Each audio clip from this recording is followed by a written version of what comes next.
حول ولا قوة إلا بالله العلي العظيم. أعوذ بالله من الشيطان الرجيم. بسم الله الرحمن الرحيم. الحمد لله الذي هدانا لهذا وما كنا لنهتدي لولا أن هدانا الله لقد جاءت رسل ربنا بالحق. الصلاة والسلام على تحية والإكرام على النبي الأمي المدني المكي الهاشمي القرشي الأبتهي مولانا ومولى الثقلين إمامنا وإمام القبلتين جد الحسن والحسين أبي القاسم مصطفى محمد. اللهم صل على محمد وآل محمد وأجل فرجهم. أما بعد فقد قال الله تعالى وتبارك في القرآن المجيد وهو أصدق الصادقين وقوله الحق. بسم الله الرحمن الرحيم. اقترب للناس حسابهم وهم في غفلة معرضون. صدق الله العلي العظيم.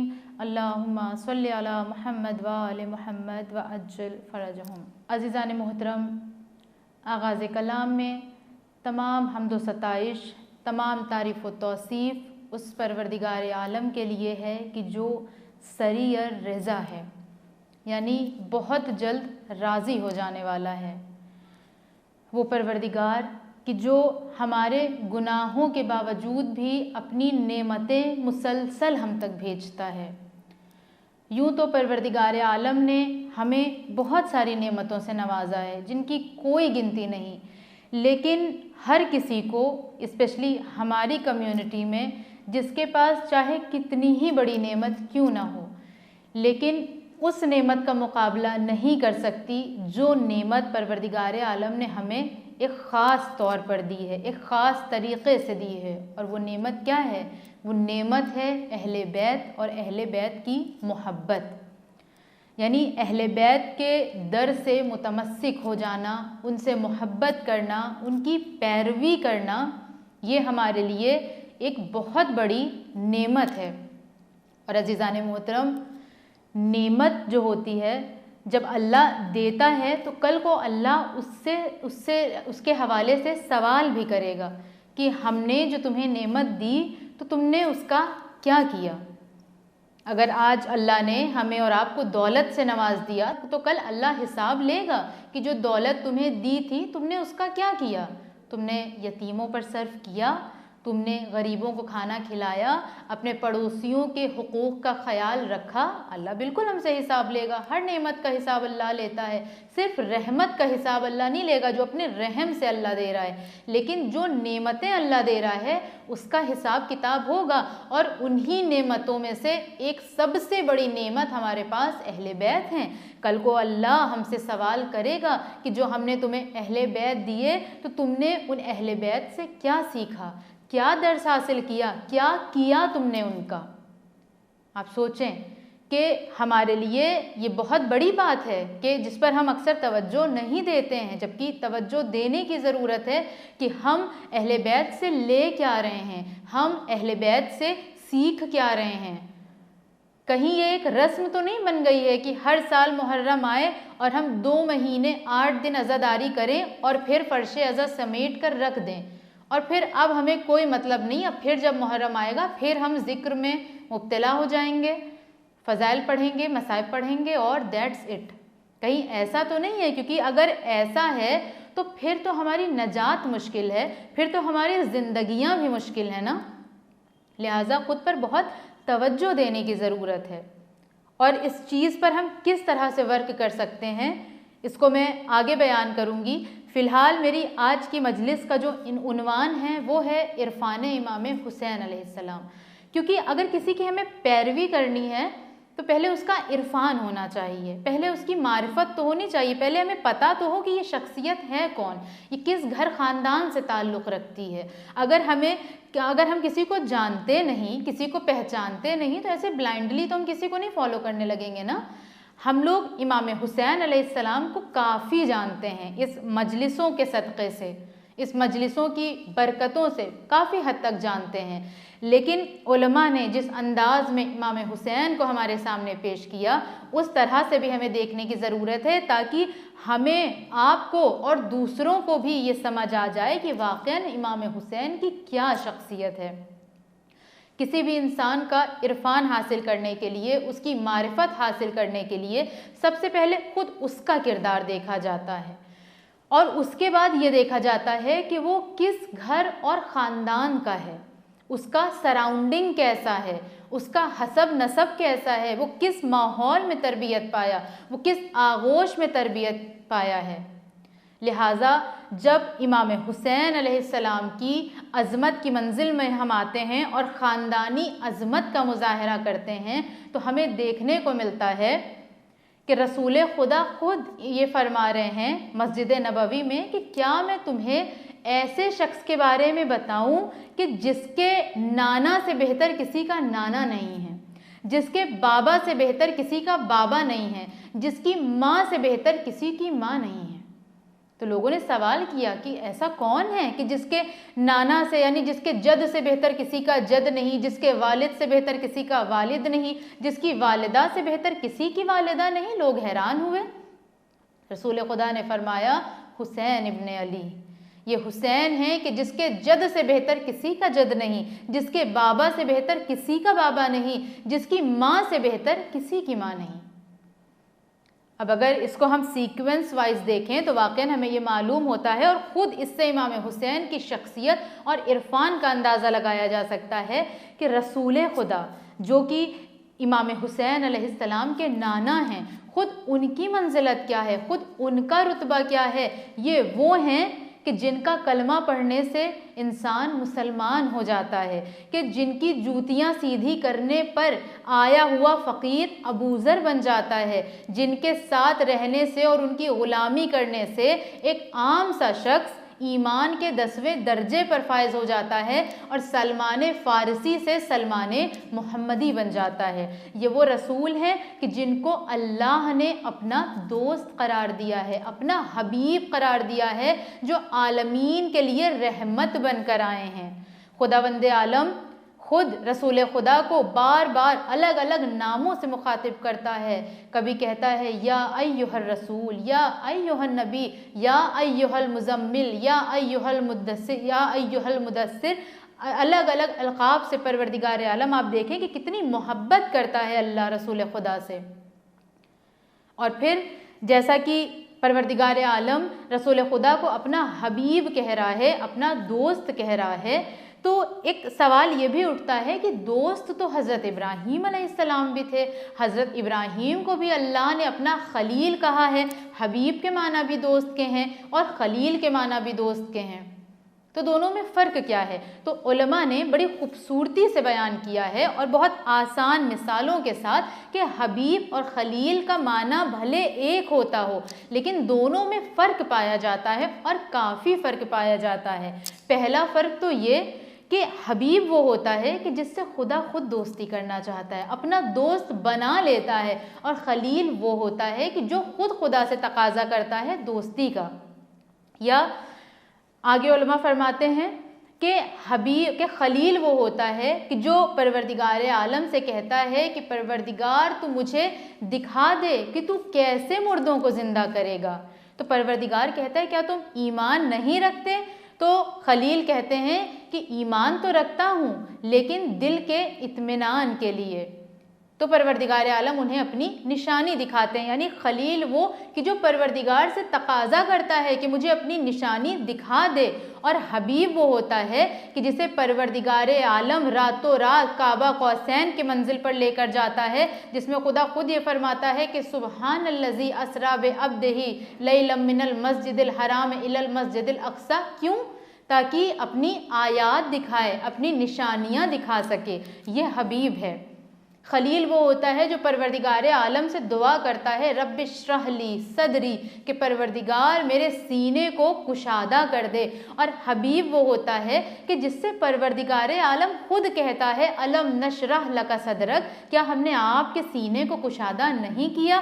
تو یہ آپ دیکھیں، اس طرح تو بہت سارے ڈفرینسز موجود ہیں، لیکن دامن وقت میں اتنی گنجائش نہیں کہ ہر پوائنٹ کو بیان کیا جائے، لیکن ان 3 میجر پوائنٹ سے ہی ہم سمجھ سکتے ہیں کہ حبیب اور خلیل کا ڈفرینس کیا ہے، اور اللہ کتنا عزیز رکھتا ہے رسول خدا کو۔ اور پھر یہی رسول خدا اگر یہ فرما دیں کہ جو حسین سے محبت کرتا ہے گویا وہ مجھ سے محبت کرتا ہے، اور جو حسین سے دشمنی رکھتا ہے گویا وہ مجھ سے دشمنی رکھ رہا ہے۔ تو رسول خدا کی اس حدیث کے بعد جو صاحب ایمان ہیں وہ تو پیروی کریں گے امام حسین کی، کیونکہ انہوں نے سنا، لیکن جو غافل ہیں وہ کبھی پیروی نہیں کریں گے۔ وہ اس وقت تو سنیں گے، اس وقت لبیک بھی کہیں گے، لیکن بعد میں کنارے ہو جائیں گے، بعد میں دشمنوں کی صف میں شامل ہو جائیں گے، اور اس کی بہت سی مثال میں نے آپ کو اس سے پہلے دی اور آپ خود بھی جانتے ہیں۔ اس کے علاوہ اگر امام حسین علیہ السلام کی نانی یعنی جناب خدیجۃ الکبریٰ کے کردار پر نگاہ کری جائے تو فقط اتنا کہہ دینا ہی کافی ہوگا کہ رسول خدا وہ کہ جو نادار تھے تو انہیں اگر غنی بنایا تو جناب خدیجۃ الکبریٰ کی دولت نے بنایا، کیونکہ خود خدا نے قرآن میں فرمایا ہے وَوَجَدَكَ عَائِلًا فَأَغْنَا، کہ اور اے نبی ہم نے آپ کو نادار پایا تو ہم نے آپ کو غنی بنا دیا۔ اور پوری دنیا یہ جانتی ہے، ہر کوئی یہ جانتا ہے کہ رسول خدا کو کسی اور نے غنی نہیں بنایا، رسول خدا کو غنی بنایا تو ان کی زوجہ جناب خدیجۃ الکبریٰ نے، یعنی رسول خدا اگر غنی ہوئے ہیں تو خدیجۃ الکبریٰ کی دولت سے غنی ہوئے ہیں، اور رسول خدا کی دولت سے غنی بنتے ہوئے تو بہت سوں کو دیکھا گیا، مگر خود رسول خدا جس کی دولت سے غنی ہو جائیں انہیں خدیجۃ الکبریٰ کہتے ہیں۔ یہ وہ بیوی تھی جو رسول خدا کے ساتھ کھڑی رہیں، ان کو سپورٹ کیا، سب سے پہلے ایمان لے کر آئیں، اپنی ساری دولت رسول خدا پر قربان کر دیا، رسول خدا کے گھر میں جب قدم رکھا تو اس گھر کی رونق بن گئی، اور آپ سے محبت اس قدر تھی رسول خدا کو کہ آپ زندگی بھر جب تک آپ زندہ رہے آپ جناب خدیجہ کو یاد کرتے رہتے تھے۔ تو یہ مقام تھا جناب خدیجہ کا۔ اب اگر امام حسین علیہ السلام کے دادا کی بات کری جائے تو جناب خدیجہ سے پہلے قرآن نے جناب ابو طالب کی طرف اشارہ کرتے ہوئے یہ اعلان کیا کہ الم یجد کا یتیما فآویٰ، کہ اے پیغمبر ہم نے آپ کو یتیم پایا، آپ یتیم تھے تو ہم نے آپ کو پناہ دی۔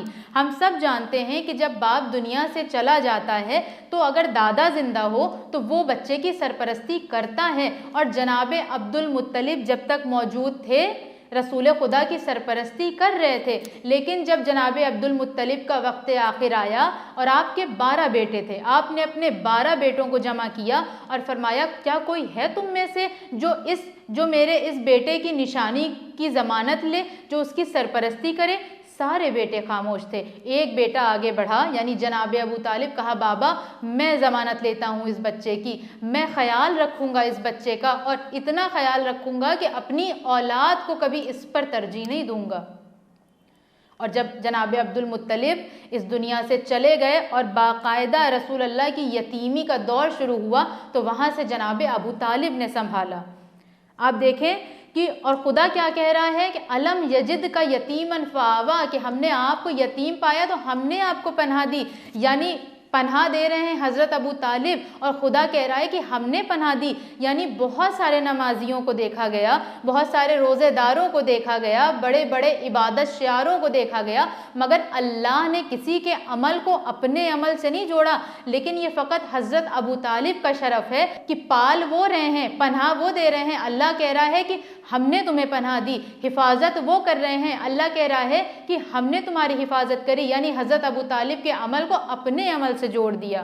اور اگر امام حسین کی دادی کی بات کری جائے تو یہ وہ خاتون کہ جن کے سامنے کوئی بھی دیوار حائل نہ ہو سکی، کہ آپ کے لیے فقط اتنا کہہ دینا کافی ہے کہ جس کے سامنے خانہ خدا کی دیوار حائل نہ ہو سکی تو اس کے سامنے دنیا کی اور کون سی دیوار حائل ہو سکتی ہے۔ اب اگر امام حسین علیہ السلام کے بابا پہ آپ نگاہ کریں، ان کے کردار کو دیکھیں تو خود رسول خدا، حبیب خدا جس کے بارے میں یہ فرما رہے ہوں کہ اے علی تم میرے لیے ویسے ہو جیسے ہارون موسیٰ کے لیے تھے۔ کبھی کہہ رہے ہیں کہ اے علی تم مجھ سے ہو اور میں تم سے ہوں، کبھی کہہ رہے ہیں کہ من کنت مولا فہذا علی مولا، کہ جس کا میں مولا ہوں اس کے یہ علی مولا ہیں۔ اور اگر آپ کی ماں کی بات کری جائے تو آپ کی ماں کا شرف ایسا کہ رسول خدا جس کو ام ابیہا کہہ دیں، رسول خدا جس کے بارے میں فرما دیں کہ فاطمہ میرا ٹکڑا ہے۔ کبھی آپ یہ فرما رہے ہیں کہ جس نے فاطمہ کو اذیت دی گویا اس نے مجھے اذیت دی۔ کبھی آپ یہ فرما رہے ہیں کہ جناب فاطمہ زہرا تمام جنت کی خواتین کی سردار ہیں۔ کبھی یہ فرما رہے ہیں کہ سیدۃ النساء العالمین، کے اس جہان کی تمام عورتوں کی سردار ہیں۔ یہ مرتبہ آپ کا۔ اور خود اگر امام حسین کے بھائی کے کردار پر نگاہ کری جائے تو امام حسن مجتبیٰ جن کا حلم مشہور، جن کی سخاوت مشہور، جن کا کردار ایسا کہ جن کے لیے خود رسول خدا نے فرمایا کہ یہ جوانان جنت کے سردار ہیں۔ غرض یہ کہ امام حسین کے گھر کا ہر ایک فرد سید و سردار ہے، ہر کوئی سید ہے، ہر کوئی سردار ہے۔ اور خود امام حسین کی شخصیت کہ جو سید الشہداء۔ اب آپ مجھے خود انصاف سے بتائیں کہ جو ایسے خاندان میں پرورش پایا ہو، جس کے در پر وحی آتی ہو، جس کے در پر قرآن نازل ہوا ہو، جس کے گھر پر فرشتوں کا آنا جانا ہو، جس کے لیے آیت تطہیر نازل ہوئی ہو، جو اصحاب کسا میں سے ہو، وہ کیسے اس پلید انسان کی بیعت قبول کر لیتا؟ اور اسی لیے تو امام حسین نے فرمایا کہ مثلی لا یبایع مثلا، کہ مجھ جیسا اس جیسے کی بیعت نہیں کر سکتا۔ مجھ جیسا یعنی کون؟ مجھ جیسا یعنی پاکیزہ کردار، مجھ جیسا رسول خدا کی گود کا پالا، علی مرتضیٰ کا بیٹا، فاطمہ کا بیٹا، اس جیسے یزید کی بیعت کر لے کہ جو شرابی ہے، جو ہر طرح کے گناہ انجام دیتا ہے۔ میں حسین ابن علی کبھی ایسے شخص کی بیعت نہیں کروں گا۔ اور امام کو پتا تھا کہ اس کا نتیجہ کیا ہوگا، لیکن اس کے باوجود امام حسین یزید کے خلاف کھڑے ہوئے تاکہ قیامت تک لوگوں میں حق اور باطل کو واضح کر دیں کہ حق حق ہوتا ہے، باطل باطل ہوتا ہے، حق اور باطل آپس میں کبھی بھی ایک نہیں ہو سکتے۔ اور امام حسین نے ایسے کارنامے انجام دیے، ایسی قربانی انجام دی، ایسی قربانی دی کہ آخرکار خواجہ معین الدین کو یہ کہنا پڑا کہ شاہ است حسین، بادشاہ است حسین، دی است حسین، دی پناہ است حسین، سرداد نداد دست در دست یزید، حقا کے بنا لا الہ است حسین۔ اور یہ جو شعر ہے جو امام حسین کے بارے میں جو ربائی کہی ہے انہوں نے، اگر آپ اس کو ڈیپلی دیکھیں، اس کی ڈیپتھ میں جائیں تو واقعاً اس سے یہ معلوم ہوتا ہے کہ ان کے اندر کتنی معرفت تھی امام حسین کی۔ کیا انہوں نے امام حسین کے ساتھ زندگی گزاری تھی؟ کیا انہوں نے امام حسین کو دیکھا تھا؟ نہیں، ہمارے اور آپ کی ہی طرح تھے، پڑھا تھا ان کے بارے میں، اور پڑھ کے، سن کے، ان کے پیروی کر کے آپ امام حسین کی معرفت حاصل کر سکے۔ لیکن جو غافلون ہیں، جن کو قرآن نے کہا، جو سمبم بکمن امیون ہیں، جو گونگے اندھے اور بہرے ہیں، وہ تو امام کے ساتھ رہے، رسول خدا کے عمل کو دیکھا، لیکن اس کے باوجود بھی دشمن کی صف میں جا کر کھڑے ہو گئے، امام حسین کا مقابلہ کرنے کے لیے آ گئے۔ تو یہ کب ہوتا ہے؟ یہ تب ہوتا ہے کہ جب ہمیں عرفان نہیں ہوتا، اس کے علاوہ ہم غافل ہوتے ہیں اور ہمارے اندر پیروی کرنے کا جذبہ نہیں ہوتا۔ بہت سے لوگ تھے جو امام حسین کے دوست تھے، مانتے تھے امام حسین کو، لیکن امام حسین سے کنارہ کش ہو گئے۔ کیوں؟ کیونکہ پیروی نہیں کری۔ تو یہی میسج آج بھی حسینیت ہمیں دے رہی ہے کہ دیکھو، فقط مجلسوں میں آ کر تعریفیں نہ کرنے لگ جاؤ، فقط نعرے سے تمہاری نجات نہیں ہوگی، بلکہ ہماری پیروی بھی تو کرو۔ ایک واقعہ ملتا ہے کہ 5ویں امام مسجد سے نکلے اور اپنے گھر کی طرف جا رہے تھے تو ایک شخص جو آپ کا چاہنے والا تھا آپ کے پیچھے پیچھے آ رہا تھا اور آپ کی تعریف کر رہا تھا، آپ کے فضائل پڑھ رہا تھا، جیسے آج ہم لوگ اپنی مجلس میں فضائل پڑھتے ہیں کہ امام آپ کے جد تو ایسے ہیں، آپ کے جد تو ویسے ہیں، آپ کے گھر قرآن نازل ہوا، آپ کے گھر آیت تطہیر نازل ہوئی، آپ کے بابا یہ، آپ کی ماں ایسی، غرض کہ جتنی تعریفیں تھیں وہ کرتا رہا اور امام بس چلتے جا رہے ہیں، ایک مرتبہ پلٹ کر بھی نہیں دیکھا اس شخص کو کہ جو مسلسل تعریف کر رہا تھا۔ جب امام اپنے گھر میں داخل ہونے لگے تو اس شخص نے کہا مولا میں کب سے آپ کی تعریف کر رہا ہوں لیکن آپ نے تو کچھ کہا ہی نہیں، کوئی جواب ہی نہیں دیا۔ تو ایک مرتبہ امام نے اس کو دیکھا اور فرمایا کہ اگر ہم اتنے ہی بافضیلت ہیں تو ہماری پیروی کیوں نہیں کرتے ہو؟ آپ تصور کریں، آپ احساس کریں امام کے اس جملے سے کہ امام کو ہماری تعریفیں نہیں چاہیے، امام کو ہمارے فضائل نہیں چاہیے۔ ارے یہ فضائل تو ہماری معرفت کے لیے ہیں کہ ہم ان کو سمجھ سکیں، ان کو جان سکیں، لیکن اصل امتحان ہمارا یہ ہے، اصل فرض اور ذمہ داری ہماری یہ ہے کہ ہم ان کی پیروی کریں۔ اہل بیت کو اللہ نے دنیا میں اسی لیے بھیجا۔ اللہ کیا کہتا ہے کہ اسوہ حسنہ ہے، یہ اسوہ حسنہ یعنی رول ماڈل ہے ہمارے، ہمیں ان کا اتباع کرنا ہے، ان کی پیروی کرنا ہے، نہ یہ کہ بس تعریفیں۔ ایسا نہیں کہ تعریفیں نہیں کرنی، جب تک ہم تعریفیں نہیں کریں گے، ہم ان کو سمجھیں گے نہیں، ان کے بارے میں جانیں گے نہیں تو ہم ان کی پیروی بھی نہیں کر سکتے۔ لیکن بعض اوقات بلکہ بیشتر یہی ہوتا ہے کہ ہم صرف تعریف تک ہی محدود رہ جاتے ہیں۔ بہت سی جگہوں پر دیکھنے کو ملتا ہے کہ امام حسین کا ذکر تو نظر آتا ہے لیکن امام حسین کا مقصد نہیں نظر آتا۔ ایسا نہ ہو کہ ہم اپنے ہاتھ سے ہی امام کے مقصد کو دھیرے دھیرے پامال کرتے چلے جائیں، نہیں، ہمیں ایسا نہیں کرنا ہے، کیونکہ یہ عزاداری بہت قیمتی ہے، یہ ذکر حسین بہت قیمتی ہے، یہ اتنی آسانی سے ہم تک نہیں پہنچا ہے، اس میں لوگوں نے بہت بڑی بڑی قربانیاں دیں۔ 72 شہیدوں کے بعد بھی نہ جانے کتنے لوگوں کی قربانیاں ہیں جو محب حسین تھے۔ کسی نے اپنے پیر کٹوا دیے، کسی نے اپنے ہاتھ کٹوا دیے، کسی نے اپنی اولاد تک دے دی۔ آپ سوچیں کہ آج ہمارے پاس تو بس موجود ہے، لیکن جس طرح سے ہم تک یہ پہنچی ہے اور جن لوگوں نے پہنچایا ہے ان لوگوں نے کتنی بڑی قربانی دی، اور پھر سب سے بڑی قربانی اس کی کہ جو خود سید الشہداء ہے۔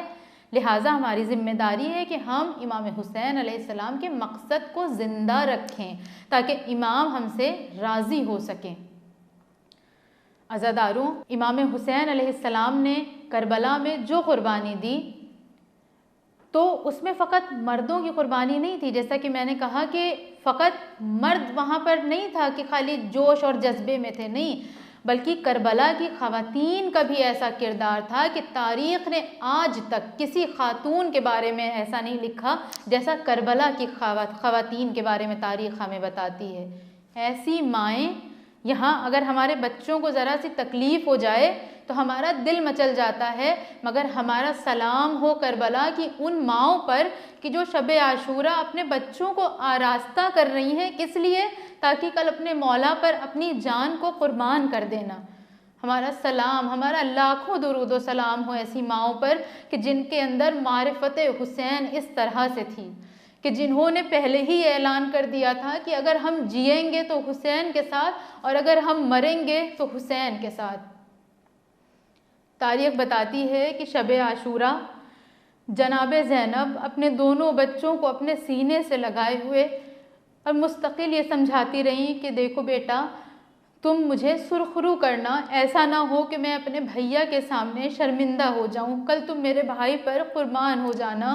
میں کہتی ہوں کون آج کے زمانے میں ایسی ماں ہوگی جو اپنے دونوں بچوں کو اس لیے سمجھائے کہ جا کر قربان ہو جاؤ، مر جاؤ جا کر؟ کیا ایسا پاسبل ہے؟ ہرگز نہیں۔ ہم تو اپنے تصور میں بھی نہیں لا سکتے کہ ہمارے بچے کو کچھ ہو جائے، مگر یہ معرفت امام حسین تھی، یہ حب حسین تھی جس نے ماؤں کے دلوں کو اس طرح سے قوی کر رکھا تھا کہ جنہیں امام حسین کے آگے کچھ نظر نہیں آ رہا تھا۔ غرض کہ جب صبح عاشور نمودار ہوئی اور ایک کے بعد ایک نوجوان کے، کبھی بزرگوں کے، کبھی اصحاب کے لاشیں آنے لگے، ایک مرتبہ 2 ننھے بچے ہاتھ جوڑ کر امام کے سامنے آئے اور کہتے ہیں اے ماموں، ہم کو بھی آپ اجازت دیجئے کہ ہم میدان کارزار میں جائیں۔ جب امام حسین نے دیکھا تو تڑپ گئے، کہنے لگے اے بچوں، میں تمہیں کیسے اجازت دے دوں؟ تمہاری ماں کے پاس تم ہی تو کل سرمایہ ہو، میں کیسے تمہیں اجازت دے دوں؟ غرض یہ کہ بچے التجا کرتے رہے مگر امام حسین نے اجازت نہ دی۔ ایک مرتبہ جب جناب جناب زینب کو یہ خبر معلوم ہوئی تو امام حسین کے پاس آئیں، آ کر کہنے لگیں بھیا کیا زینب سے کوئی غلطی ہو گئی ہے جو آپ میرے بچوں کو اجازت نہیں دیتے؟ غرض یہ کہ بھائی بہن میں طویل گفتگو ہوئی، اور اس طویل گفتگو کے بعد امام حسین نے اون و محمد کو اجازت دی۔ دونوں بچے گھوڑے پر بیٹھے۔ تاریخ بتاتی ہے کہ آپ کا قد اتنا بڑا نہیں تھا، جب آپ گھوڑے پر بیٹھے ہیں تو آپ کے پیر زمین پر نہیں آ رہے تھے۔ ایک مرتبہ جب جناب اون و محمد گھوڑے پر سوار ہوئے، امام حسین نے اپنے ہاتھ سے اس گھوڑے کی لگام پکڑی اور میدان کی طرف اس گھوڑے کو جانے دیا۔ اس کے بعد جب دونوں بچے میدان میں آئے ہیں تو تاریخ بتاتی ہے کہ دونوں بچے اس طرح سے جنگ کر رہے تھے کہ دشمنوں کو لگ رہا تھا کہ جیسے کوئی 18-19 سال کا جوان ہو جو اپنے جوش و جذبے کے ساتھ آ کر جنگ کر رہا ہے۔ دونوں بچے ایک ساتھ حملہ کر رہے تھے کہ تبھی عمر سعد نے کہا کہ ان دونوں کو ایک دوسرے سے جدا کرو ورنہ ہمارا لشکر تمام ہو جائے گا۔ اس کے بعد ایک مرتبہ جناب اون کو کچھ لوگوں نے چاروں طرف سے گھیرا، جناب محمد کو کچھ لوگوں نے چاروں طرف سے گھیرا اور ان بچوں پر تیر برسائے جانے لگے۔ کسی نے نیزہ مارا، کسی نے تیر مارا، کسی نے گرز مارا، اور ادھر خیمے میں جناب زینب مسلح بچھائے ہوئے سر سجدے میں ہیں اور آپ مسلسل دعا کر رہی ہیں کہ اے میرے پروردگار کہیں ایسا نہ ہو کہ میرے بچوں کو دریا نظر آ جائے اور وہ کہیں پانی نہ پی لیں، میرا حسین بہت پیاسا ہے۔ کہ ناگہاں آپ کو خبر ملی کہ اون و محمد شہید کر دیے گئے۔ یہ پہلی بار ہوا کہ جب دو لاشیں ایک ساتھ آئے،